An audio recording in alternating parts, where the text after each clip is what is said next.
Australia has named its London Olympic track cycling team with just 2 survivors from the Beijing Games. Anna Meares and Jack Bowbridge will lead a pack that includes a brother and sister, an Australian first. Generational change and 28... Two AFL premiers Geelong are leading the Western Bulldogs at 21 points to 3 early at Docklands. Gold Coast coach Guy McKenna has re-signed with the Suns for another 2 years. Meanwhile, Essendon coach James Hird has downplayed the prospect of taking on Kevin Sheedy for the first time in his AFL career. The Brumbies and the Reds meet tomorrow night at a chilly Canberra stadium in a match that will have a major bearing on the finals prospects of both sides. The NRL judiciary has suspended St George Illawarra forward Matt Pryor for 5 weeks for striking Cowboys co-captain Jonathan Thurston in last Friday night's game. In AFL, the West Coast Eagles have bluntly denied suggestions that some of the club's players are deliberately ducking to draw free kicks. Kangaroos coach Brad Scott raised his concerns with league executives today after his team was on the wrong side of a free kick count against the Eagles on Sunday. Those in the media expect... There was high excitement out at Box Hill in Melbourne's east today as a group of Olympians paid a visit to a local school.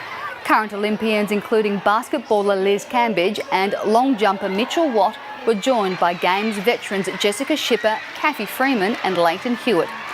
Cycling Australia has selected a 14-strong track team for the Olympics headed by Anna Meares and Jack Bowbridge, along with 12 new Olympians. Cyclist Matt Goss says Australia's Green Edge Tour is well placed to win more stages on the Giro d'Italia.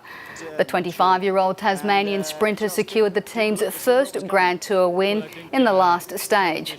Australian cyclist Matthew Goss has escaped injury after crashing out of the 9th stage of the Tour of Italy. Greater Western Sydney midfielder Stephen Cornelio is the round 7 nomination for the AFL Rising Star Award. The West Australian-born 18-year-old starred in the Giants' first AFL win at the weekend. He collected 31 possessions, had 6 marks and kicked a goal in his best game for the club. Thousands of Manchester City fans have been celebrating their team's English Premier League success at a victory parade in Manchester City's centre.